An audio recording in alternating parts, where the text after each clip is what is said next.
안녕하세요. 유아과학교육 2주차 수업을 시작하도록 하겠습니다. 지난 한 주 잘 지냈었나요? 온라인으로 수업을 한 지 이제 두 번째 시간인데요.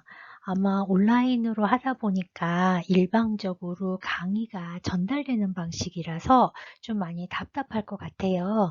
그래서 이 수업 시간 동안에 우리가 좀 같이 이야기도 나누고 토론도 하고 질문도 하고 이래야 되는 부분, 특히나 이제 과학을 다루는 교과목이라는 면에서 같이 소통을 하면서 진행이 되어야 될 것 같은데 좀 지금 상황이 여의치가 않아서 어쩔 수가 없는 상황이죠. 그래서 그런 부분을 좀 감안을 하고 우리가 좀 불편하더라도 궁금한 거 이제 이런 부분들은 좀 메모도 해 놓는다거나 해서 다음 주에 만났을 때 같이 좀 궁금했던 거를 좀 이야기를 나누면서 진행을 하도록 하겠습니다. 그래서 일단은 2주차까지는 이론적인 부분을 중심으로 해서 설명을 통해서 전달될 수 있는 것을 일단 이야기를 해보도록 할게요. 그래서 이 시간 동안에 잘 진행이 안 됐던 것은 다음에 만났을 때 좀 더 보강을 하는 방식으로 진행을 하도록 하겠습니다. 자, 2주차 지난 시간에 했던 것에서 연결이 되어서 진행이 되는 거예요. 자, 지난 시간에 우리 과정 기술에 대해서 이야기를 하면서 수업이 종료가 되었어요. 그래서 유아들을 위한 이제 과학 교육을 함에 있어서 구성 요소 중에 과학적인 어떤 태도와 더불어서 어떤 방식으로 지식을 수집할 것인가, 그런 기술적인 부분이 구성 요소에서 굉장히 중요하다라고 이야기를 했어요. 그래서 그 중에 한 가지 이제 관찰을 이야기를 하면서 우리가 수업을 마무리했는데, 아마 관찰이라는 것은 가장 우리가 대면하는 다양한 어떤 사물이나 사건을 면밀하게 살피는 활동이지요. 그래서 가장 기본적으로 우리 주변 세계를 이해하는 데 있어서 직접적인 수단이고 기본적인 수단이다라고 이야기를 했다면, 두 번째는 분류라는 기술이 있어요. 그래서 분류는 일단 관찰을 했어.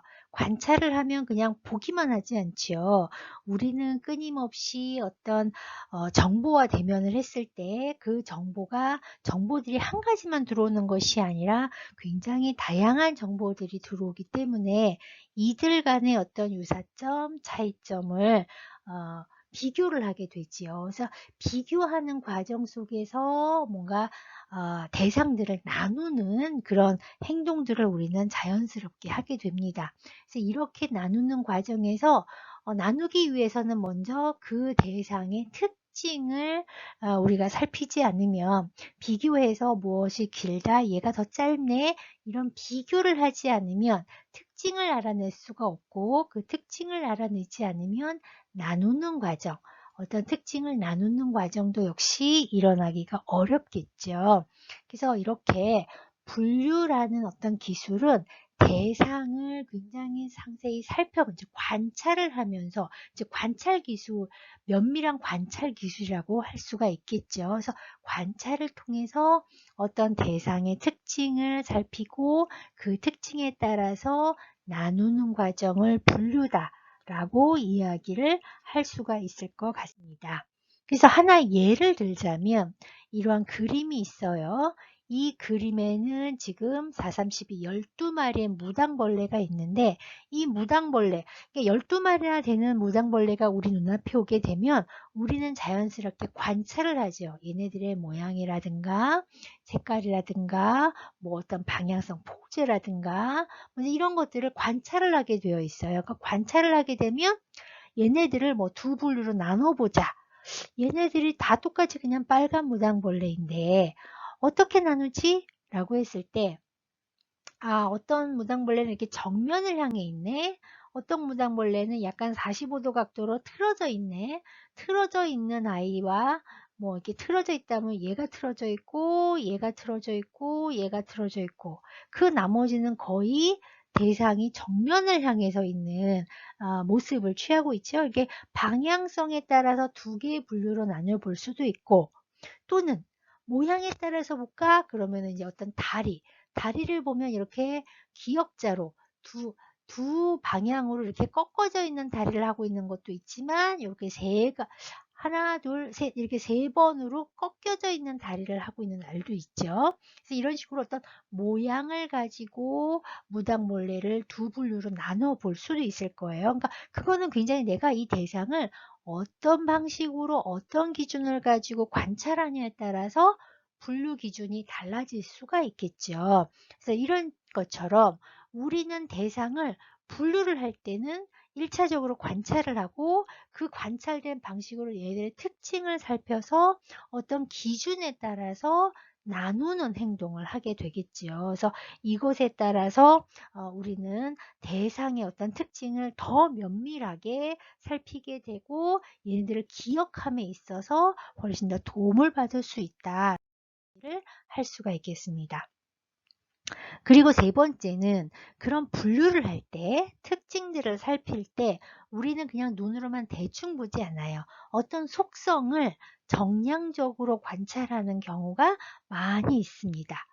예를 들면 여기서는 측정을 한다 그러면 어떤 무게를 잰다거나 크기를 잰다거나 뭐 촉감의 어떤 거칠음을 잰다거나 이제 이런 것이 어떤 도구를 통해서 측정을 할 수도 있고, 내가 직접 만진다거나 해서 측정도 할 수 있을 거예요. 그래서 우리는 일상생활 속에서 뭐 몸무게 같이 어떤 도구를 사용하지 않더라도 우리는 굉장히 많이 우리 몸을 이용해서, 우리 몸의 감각을 이용해서 측정을 하는 경우가 굉장히 많이 있다. 그래서 관찰 기술 중에 굉장히 많이 사용하는 관찰 기술이 측정이다라고 이야기를 할 수 있어요. 그래서 측정을 했을 때 우리가 관찰된 결과를 좀 더 구체적으로, 이 대상이 두 개 이상만 되더라도 우리는 얘가 더 크네, 얘가 더 뭐 무겁네, 뭐 얘가 너 색깔이 더 진하네, 더라는 말 참 많이 쓰거든요.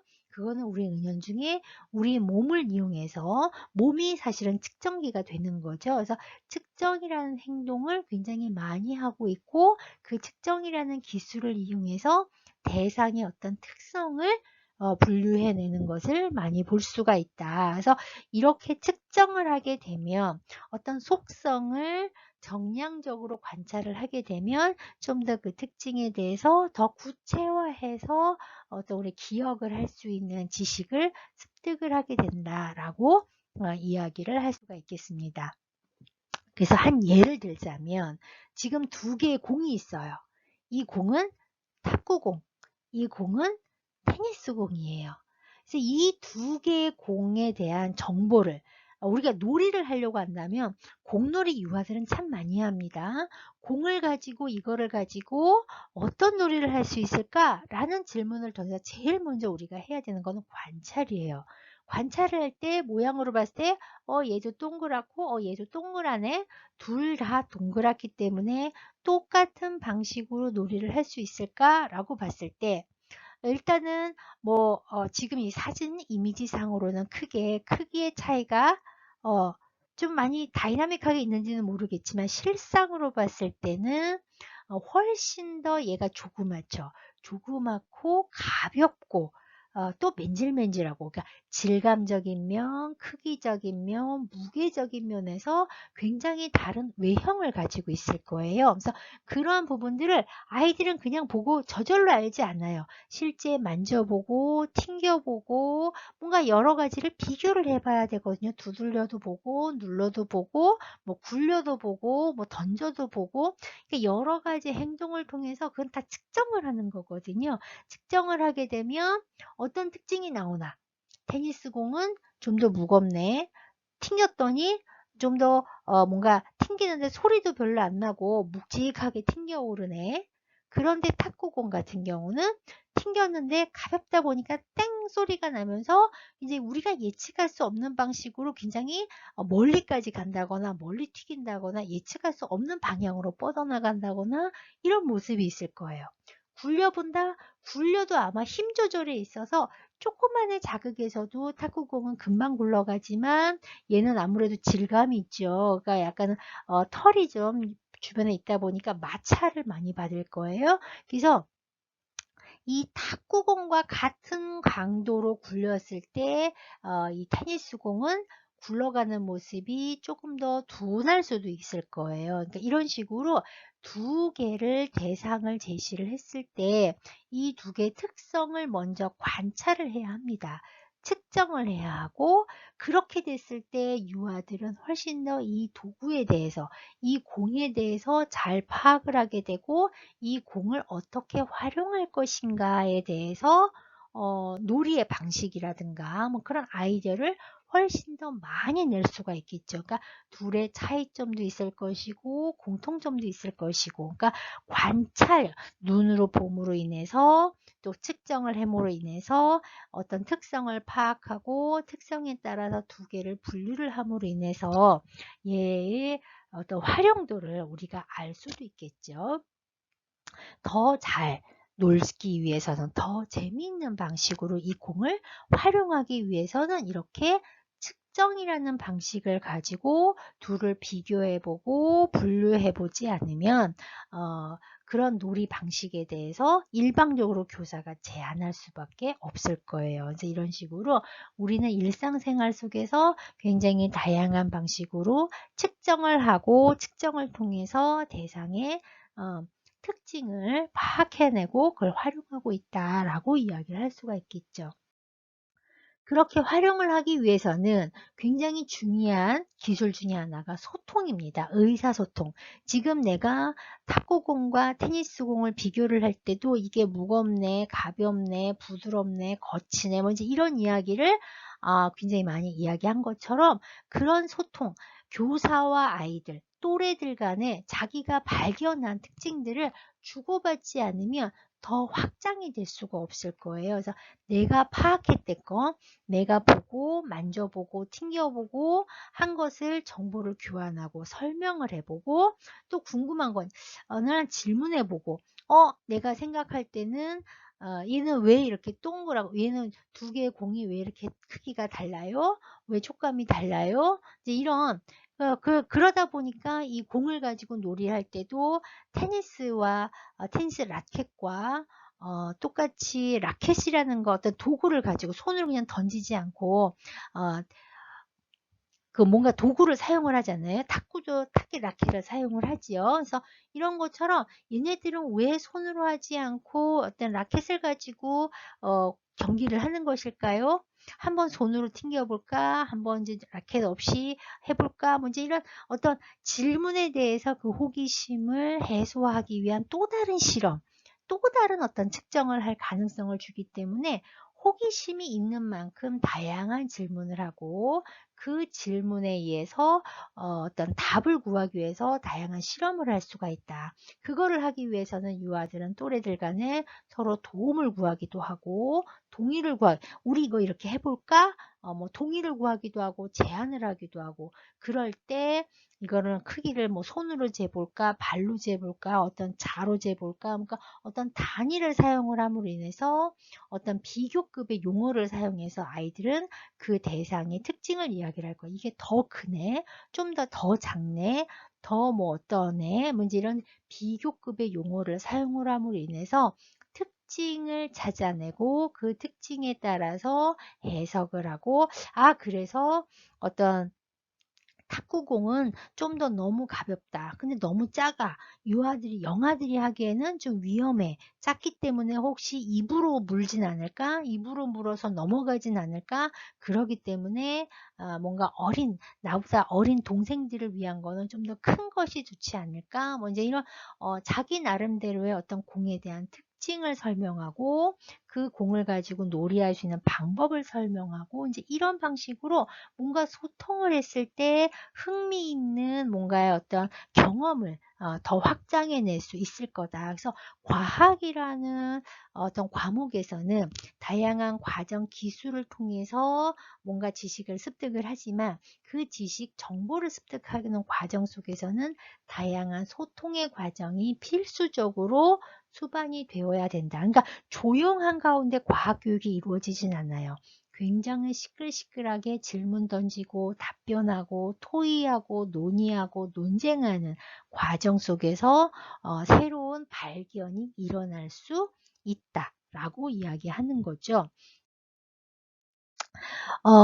소통을 하는 과정에서 다양한 어떤 지식을 얻었어, 정보를 얻었어. 그랬을 때 많이 하는 질문 중에 하나가 예측하기 활동을 많이 합니다. 예측이라는 것은 앞으로 일어날 일을 예상하는 것이거든요. 그래서 예상한다라는 것은 내가 지금 가지고 있는 지식을 바탕으로 이게 어떻게 될까라는 질문에 대한 답변을 구하는 과정이거든요. 그래서 이거는 이미 아직 일어나지 않은 것에 대해서 예측을 해봐요. 그렇기 때문에 예측을 하기 위해서는, 즉 예상을 하기 위해서는 뭔가 더 자세히 관찰을 해야 되겠죠. 그러니까 관찰이나 실험을 통해서 내가 예측한 거, 아마 튕길 거야. 진짜 튕기는지 한번 실험을 해야 되는 거죠. 근데 튕길 거야. 예상을 했는데 튕겨지지 않아. 그랬을 때 왜 튕겨지지 않지? 그러면 굉장히 많은 호기심이 일어나면서 다르게 한번 해보자. 얘 모양에 대해서 내가 예측하지 못한 그런 부분이 있네 라고 하면서 또 다른 방법을 구안해 볼 수 있는 가능성이 있겠죠. 처럼 예측이라는 것은 어떤 일이 일어날까? 즉 미래일이에요. 아직은 뭔가 일어나지 않았어요. 뭐 요구르트병 같은 걸 발로 밟으면 어떤 소리가 날까? 어떤 모양으로 구겨질까? 왜 그렇게 될까? 라는 것에 대해서 추측해보는, 예측해보는, 그래서 탐구의 대상 더 자세히 관찰하게 만드는 것이 바로 예측이고, 사전 지식, 사전 경험이 필요한 것이죠. 한 번도 공을 튕겨본 적이 없어. 한 번도 뭔가 어떤 작은 병 같은 거, 플라스틱 병을 구부려 본 적도 없어. 그러면 이런 질문을 해봤자 유아들은 답변을 할 수가 없어요. 예측을 할 수가 없어요. 그렇게 되면 오히려 유아들은 아주 황당무계한 아무 말이나 그냥 툭툭 내뱉어버리는 경우도 많이 있습니다. 그래서 예측하기 활동이라는 것은 유아들이 이미 가지고 있는 지식을 기반으로 답변할 수 있는 방식의 질문을 던지는 것이 중요하다. 할 수가 있습니다. 예측과 더불어서 우리가 많이 하는 굉장히 중요한 어떤 추상적인 사고를 할 수 있는 그런 과정 기술이 바로 추론이다 라고 이야기를 할 수가 있겠어요. 아까 예측은 앞으로 일어날 것에 대해서 어떻게 될까라는 것에 대해서 예측을 하는 거라면 추론이라는 거는 이미 일어났어.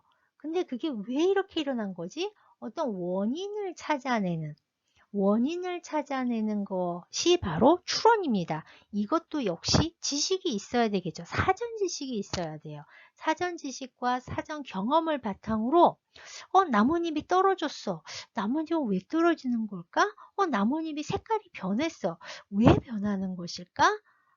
이제 이런 거. 공을 튕겼는데 얘는 너무 막 튀겨. 탁구공 같은 경우는 정신없이 튀기죠. 얘 왜 튀기는 거지?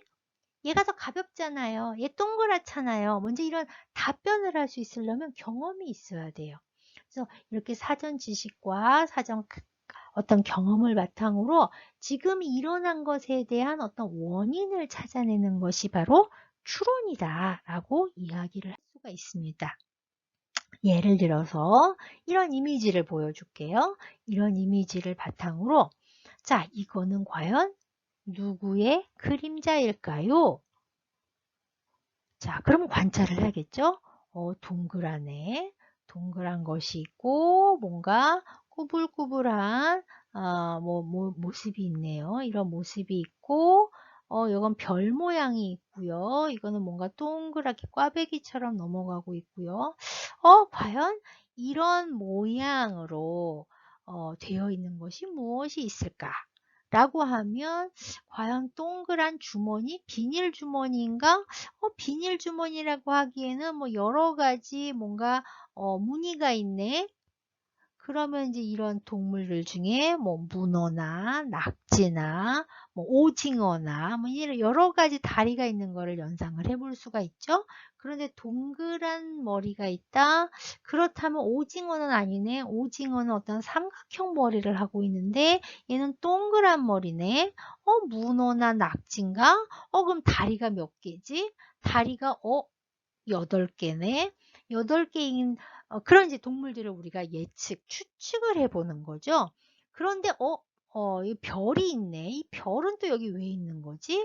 이런 이제 추측을 함으로 인해서 그 다음 나오는 것에 얘는 이제 문어이면서 문어가 지금 불가사리를 잡고 있는 거였구나. 라는 거를 알 수가 있는 거죠. 그래서 자기가 알고 있는 거를 바탕으로 추측을 하고 추측한 것에 대한 근거를 제시해서 설명을 해보고 그 설명한 것이 맞는지 아닌지를 한번 확인해보는 그 과정 속에서 유아들은 굉장히 많은 쾌감을 얻기도 하고 더 나아간 어떤 호기심을 불러일으키기도 한다라는 거죠. 그래서 이 과정 기술이라는 것은 관찰해보고 분류해보고 측정해보고 그리고 이제 예측하기, 추론하기는 사실은 교사 질문에 의해서 일어나죠. 어떻게 될까? 왜 이렇게 되는 거지? 이게 뭘까? 라는 질문을 통해서 유아들은 고차원적인 사고를 하게 되는 거죠. 그러니까 예측하기, 추론하기는 아주 어린 아이들보다는 많은 관찰을 해보고, 많은 측정을 해보고, 다양한 소통을 해본 과정에서 선행 지식과 선행 경험이 있는 상황 속에서 그거를 기반으로 교사가 질문을 던져봐서 이 어떤 과학 실험하는 과정, 관찰하는 과정을 좀 더 적극적이고 주체적으로 할 수 있게끔 호기심을 불러일으키게끔 하는 그런 아주 효과적인 질문이 바로 예측하기, 추론하기다라고 할 수가 있겠습니다. 그런 예측하고 추론을 하게 된다면 예측한다. 어떻게 될까? 아마 굴러갈 거야. 아니야, 띵글띵글띵글 뭐 튀기면서 갈 거야. 라는 예측을 해요. 그럼 그걸 어떻게 확인하느냐? 실험을 해봐야겠죠. 실제 해보는 거죠. 실제 해봐서 내가 만약에 이 탁구공을 굴린다면 어떻게 될까? 아마 떼굴떼굴떼굴떼굴 굴러갈 거야. 이제 진짜 굴러가는지. 근데 굴러가지 않아. 왜 안 굴러가지? 굴려봤더니. 근데 봤더니 우리가 굴린 곳이 매끈매끈한 바닥이 아니라 카페트 위에서 굴렸어. 그럼 굴러가지 않아. 공이지만 동그랗다고 다 굴러가지 않아. 왜 안 굴러가는 걸까? 바닥이 뭔가가 거칠거칠해서 안 굴러가나? 그럼 다른 데서 한번 굴려볼까? 이런 식으로 또 다른 어떤 가설을 세우고 그 가설에 대한 답변을 확인하기 위해서 우리는 또 실험을 한다는 거죠. 그 실험을 하기 위해서는 아이들은 끊임없이 유아들에게 가설을 세우게끔 하고 그 가설을 확인하는 방식으로 실험이 되어야 된다. 이 가설을 세우기 위해서 우리는 뭘 한다? 예측을 해본다거나 추측을 해본다거나 그런 뭔가 사전 지식을 기반으로 설정을 해야지만이 그 다음에 실험에 있어서도 유아들이 훨씬 더 자세하게 더 적극적으로 임할 수 있다라고 할 수가 있겠습니다. 이런 것처럼 이 과정기술이라는 것을 바탕으로 유아들은 다양한 과학 실험을 하게 된다. 과학적 경험을 하게 된다라고 이야기를 할 수가 있어요. 그래서 이 과학기술에 관찰과 분류와 측정과 예측과 추론 다양한 것이 있는데 지금 여기서 그림을 제시를 했습니다. 이 그림의 대상을 두 범주로, 두 가지로 분류를 해보자. 그런 질문을 받습니다. 그렇게 된다면 과연 이거를 어떻게 두 범주로 나뉠 수 있을까? 라고 하면 이거를 뭐 어떤 종류에 의해서 관찰을 해보면 먼저 얘네들의 종류가 특징을 먼저 관찰을 해야겠죠. 얘네가 좀 동물인지 식물인지 혹은 뭐 부리가 있는지 없는지, 혹은 입 모양이 뭐 벌렸는지 다물었는지, 혹은 뭐 고개를 숙였는지 세웠는지, 뭐 여러 가지 특징을 여러분들이 관찰을 하고 아주 단순하게 동물과 식물로 바뀌어요. 너무 그냥 뻔한 거죠. 그렇게 뻔한 지식을 바탕으로 분류하기보다는 좀 더 이 모양을 자세히 관찰을 해서 그 특징을 세우고 그 특징에 따라서 여러분들이 한번 이거를 분류해 보는 굉장히 독창적인 관점이 나올 수도 있을 거예요. 단 세 가지로 한번 여러분들이 분류를 한번 해보세요. 처음에는 동물과 식물로 분류를 해보고, 그 다음 두 번째는 뭐와 뭐로 분류를 해보고, 그 분류하는 과정에서 여러분들이 얘네들의 특징을 자세히 관찰을 해야 될 것이다. 모양별로, 색깔별로, 뭐 여러 가지 방향성으로도 한번 관찰을 해보시고, 어떤 특징을 세워보시고 그 특징을 어떤 기준을 세워서 둘로 나눠보는 것이 지금 여러분의 과제방에 오른 과제지에다가 한번 적어보시면 되겠습니다. 뭐로 나눌 것이다? 왜? 어떤 근거로 나눌 것인지 그 특징을 좀 기술을 하시면서 분류를 해보시면 되겠습니다. 수고하셨습니다.